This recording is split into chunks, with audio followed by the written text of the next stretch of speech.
अमीर ननद की गरीब भाभी। रीना एक मध्यम परिवार की लड़की थी, लेकिन उसकी भाभी शिवानी एक बड़े घर की बेटी। शिवानी की शादी अभिषेक से लव मैरिज थी। अरे भाभी, ये कितना अच्छा सूट पहना है आपने। काश ऐसा मैं भी पहन पाती।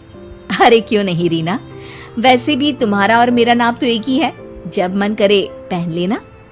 भाभी, आपको आपके पापा ने कितने अच्छे कपड़े गहने दिए हैं।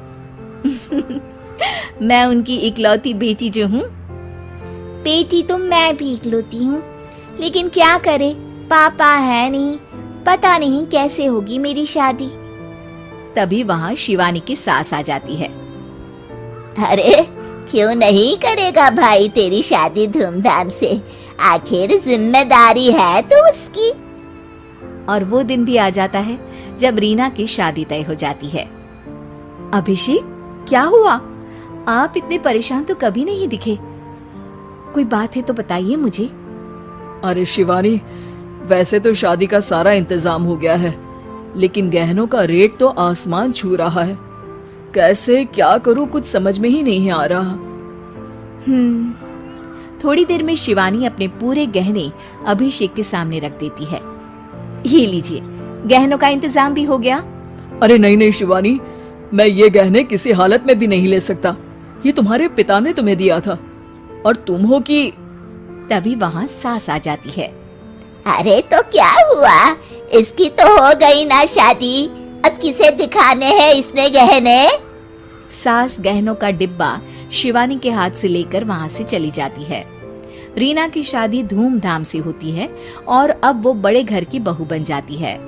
वहीं रीना की शादी के बाद शिवानी और अभिषेक उसकी शादी के कर्जों से डूब जाते हैं। मैं सोच रही हूँ नौकरी करनी शुरू कर दूं, वैसे भी पढ़ी लिखी हूँ, आपकी थोड़ी मदद भी हो जाएगी।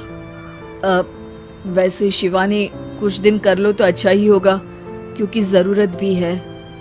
अब शिवानी भी नौकरी करने लगती है और घर खर्चे में अभिषेक का हाथ बटाती है। एक दिन शिवानी, रीना का फोन आया था, कह रही थी कि आने वाले त्योहार में उसके ससुराल जाना है। ठीक है माँ। अरे ठीक तो है, लेकिन एक काम कर लेना, उसके सास ससुर से लेकर पूरे खानदान के कपड़े मिठाइयाँ सब ले आना, और हो सके तो रीना के लिए छोटे से कान में पहनने के बूंदे भी। और क्या है ना, शादी में उसे सारी बड़ी बड़ी कान की ज्वेलरी दी थी, घर में पहनने के लिए तो उसके पास कुछ भी नहीं है। शिवानी सोच में पड़ जाती है कि वो क्या करे, क्योंकि कर्जों और घर के खर्चों के बाद तो पैसे बचते ही नहीं थे। शिवानी फिर अपने पिता को फोन करती है और उनसे पैसे मांगती है। देखो शिवानी, मैंने तुम्हें शादी के वक्त ही मना किया था कि ऐसे घर में शादी करनी ही नहीं चाहिए।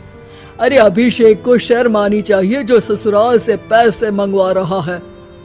शिवानी को पिता की बात पर गुस्सा आ जाता है।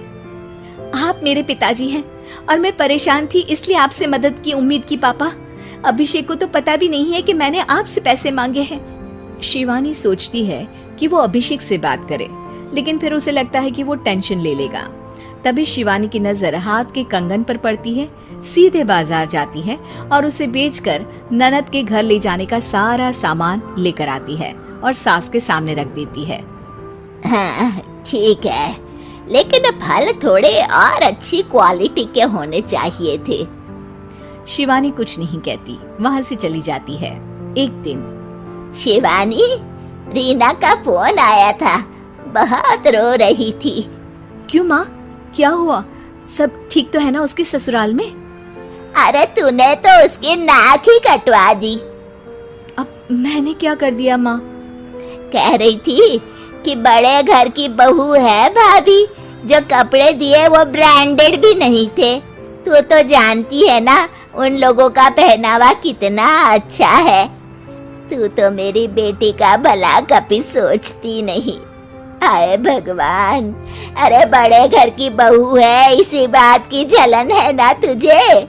लेकिन याद रख, मेरी बेटी का सोचने के लिए भगवान है, तुम लोग कभी उसका बुरा नहीं कर पाओगे।